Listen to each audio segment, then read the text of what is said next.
I am so excited about what we get to talk about today, and took a little bit of time off. I took a couple weeks away, and I appreciate your patience. I know you were sitting by waiting anxiously for the next video, but I want to talk today about a principle, about two thoughts.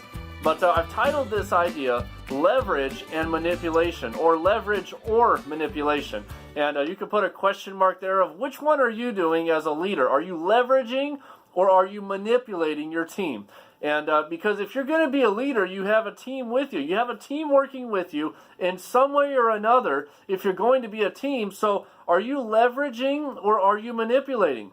So I want to make this simple statement, one word that leaders must understand to properly engage a team is the word leverage. Leverage. We have to understand that word. One word that leaders must understand to properly engage a team is the word leverage. And we're going to talk about that today. I've got two rules of leverage. Two rules to leverage I want to talk about.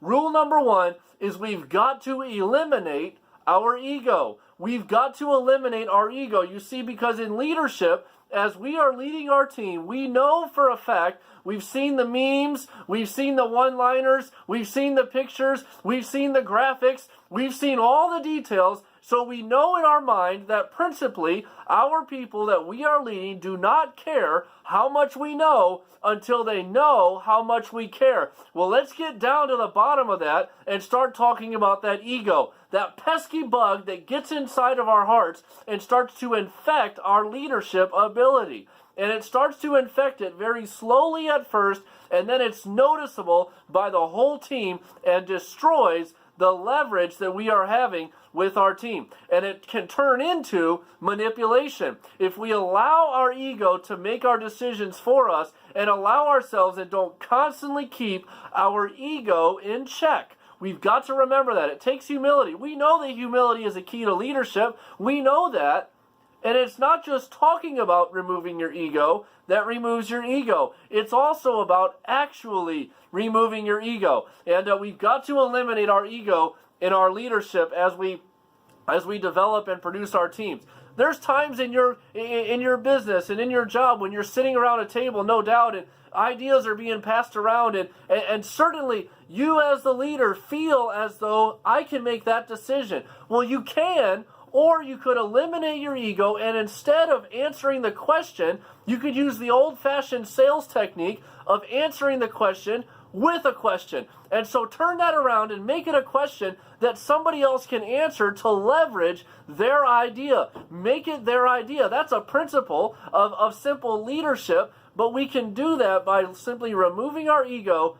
We can remove our ego by simply understanding, let the other person talk first. Let the other person speak. Let the other person feel good about what they are doing. You see, leadership is sales. If we are going to lead, Chris Brady talks about it on Total Personal Development on Rascal Radio. He talks about the principle of leadership is sales. You are leading somebody to a decision to buy, but you're also, as a leader, when you're leveraging your team and leveraging the time and talent of your team, you're also leading them to a decision to follow you. And so that's important. We've got to eliminate our ego. Number two, we've got to, the rule of leverage, number two, rule of leverage, we've got to take extreme ownership. Extreme ownership, not just ownership. You see, a lot of times it's a buzzword in the office that we often like to talk about it. We often hear, well, I'll take ownership of that, and hey, you need to take some ownership. But do you actually take ownership of the decisions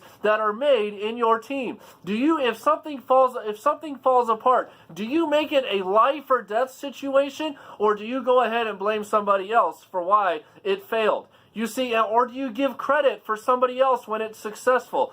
See, taking extreme ownership, it talks about it in that book that we read called Extreme Ownership. It talks about making ownership, making your leadership a life or death situation. Make it a principle in your life to take ownership and say, yes, it was me. Just like they do on the basketball court. I know we're in the NCAA, and just like they do on the basketball court, taking ownership and saying, yes, it was me. I fouled. I'm the one that needs to fix that, and that's my fault. Taking extreme ownership. And that's a principle. So number one, rule of leverage is we've got to eliminate our ego. And number two, rule of leverage, we've got to take extreme ownership.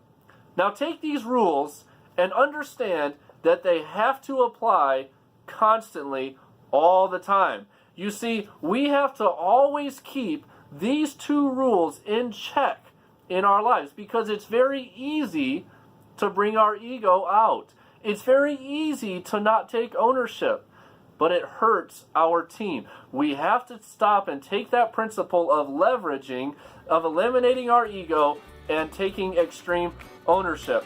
And we don't want our team to feel manipulated because of our decision. We want them to feel good about the decision of leadership that we are making. We want them to feel really good about it. And the way to do that is to understand the principles of leverage. Leverage.